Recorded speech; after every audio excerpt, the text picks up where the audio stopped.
such a big day ahead of us with day 2 of Quan Yin. And we are, for those of you who are new to the broadcast, we are walking through chapter 11 of the Sophia Code, which is Quan Yin's chapter. And we're exploring what it means to really step inside her shoes and step inside her very powerful lifetime, which created all of these incredible teachings on self-compassion and self-love.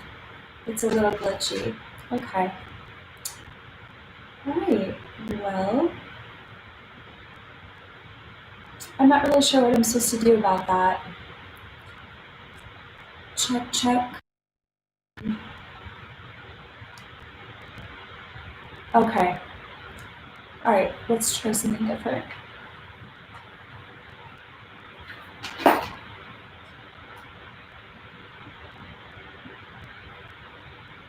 Check, 1, 2, 3. Check, 1, 2, 3.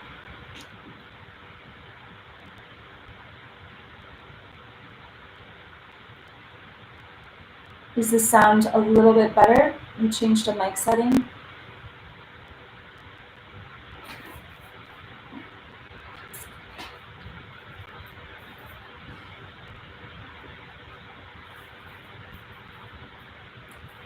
Okay, thank you.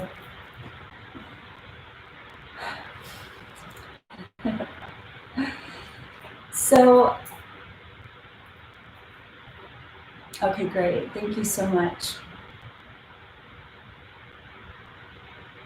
I'm just going to take a moment to collect myself with some self-compassion for myself in this moment. Having a lot of feelings about this sound issue. We will get this resolved.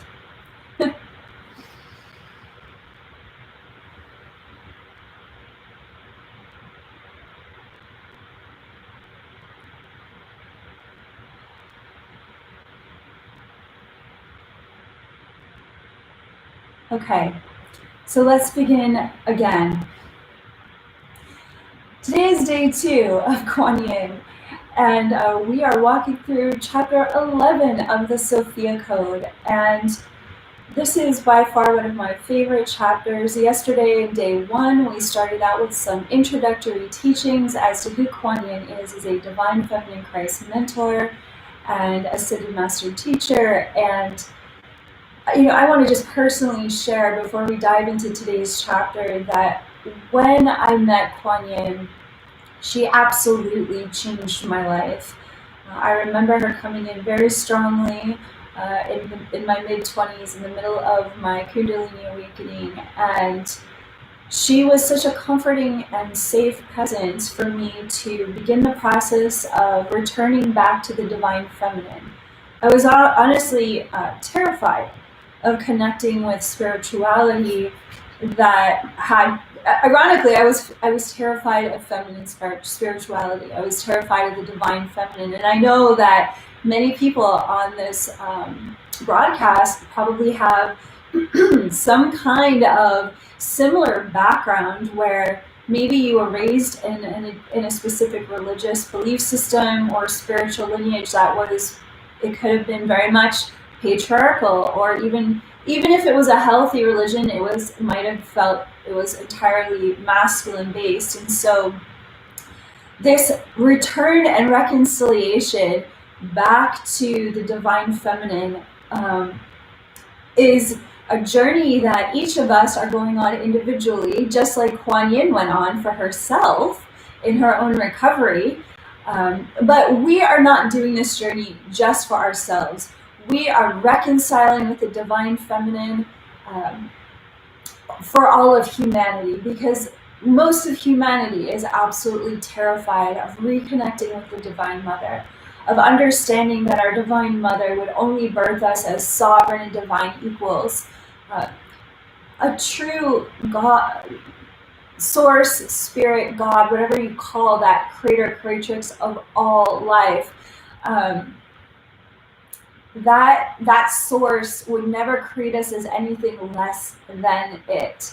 It is the light and it is the black womb of all creation. And all of creation is sovereign. And what we are facing so many global crises that have been started through deception, through illusion, through disinformation, through propaganda that teaches us, indoctrinates us from birth that we are to become, that we are separate from our divinity, that we should be very wary of our intuition, that we should second guess our body's somatic intelligence, that following our heart and believing in our ability to pray and command miracles, that in some way or in many ways that we are supposed to somehow earn those rights or be separated from them, or both simultaneously. And when we mentor with Quan Yin, who's key code 6 of the Sophia Code, we are saying enough. The divine feminine is what we need to heal our hearts, to give ourselves permission to nurture our relationship with life.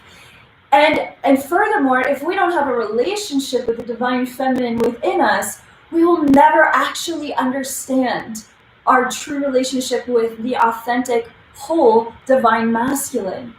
That is also within us, and that is also a presence that surrounds us in just as much grace as the divine feminine. So as we are reading chapter 11 of the Sophia Code together, it's important to understand that you are truly a way shower. You are truly a light bearer. You are helping us carry the sacred torch of humanity's sovereignty and holding it high at this time by choosing to reconcile yourself with this powerful divine force of nature that already exists within you as your higher self, which is the source of all of the self-compassion you need, the source of all of the self-forgiveness that you need, the source of all the self-love that your heart is craving from you and your own awareness. And when we come into alignment with self-compassion, self-love, and self-forgiveness, what we are doing for all of humanity is we are setting an example, and we are saying, look, this is the way and the truth and the life. The Christ or the Buddha lives within us. And as we identify the processes of reconciliation, which Quan Yin literally walks us through step by step through every section of her chapter, what happens is we are given a real life model for what it would look like to move from trauma into soul power, and then not just our soul power, but into fulfilling our divine purpose. And our divine purpose is to anchor as much divine love and as many divine solutions as we can birth and download through our heroic human bodies and lives. So I'm really excited to share this next section in the Quan Yin chapter 11, Quan Yin's chapter 11 of the Sophia Code. I'm just going to adjust the seat here for a moment. And because we're going to be reading 4 pages together, I'm going to kind of just jump right in here because we have a lot of content to cover. With that said, I want to remind everyone, before we jump into the content of Quan Yin, if there are children listening to this broadcast, there are 2 sections that we're going to be reading about that is not it's not meant for children. It's not a conversation for children. So please make sure that if there are any children listening to this live broadcast, that you bring them to another room and set them up with some toys, or invite them to go play outside, hopefully away from electronics, so they can go connect with the earth. Or just wanted to kind of put that out there, because my prayer is that no matter how deep we have to go sharing about these dark agendas that are harming the planet, that and our children, that we are doing that in a responsible way. It would be so great if our children could actually have a childhood in this modern lifetime. It seems as though from the moment children hit the ground running now, They are being conditioned to be little adults, and that doesn't feel good to me. So let's take care of our children, our grandchildren that may be in the vicinity, escort them out, and prepare our hearts for a very adult conversation about what we're healing in this lifetime, first through our own hearts, through our own DNA, through our own ancestry, and then by holographic default, what happens is we are bringing that same level of healing, we are bringing that same level of healing to humanity, which is really, really exciting. So we're going to begin with an invocation, and I just want everyone to know that whatever emotions you're coming to this sacred container and this ceremony with, you are welcome here. I actually have a lot of emotions right now about technology, and I'm going to have all my feelings as I do this invocation. It's not about us having to turn off our feelings when we show up to sacred space. It's about, can we expand the love that we are to be wide enough to embody all that we are feeling while we still show up to our practice. And that's what I'm embodying right now. I'm actually really feeling a lot of feelings right now about it. And that's okay. I can still be a channel of divine love, divine compassion, and especially forgiveness for myself in this moment. It's just how it is. So the reason why I'm highlighting that is because I don't want anyone to think that this is very connected to Quan Yin's teachings. It's not about being perfect, and it's not about having some kind of spirituality or spiritual practice where you don't feel half of your feelings.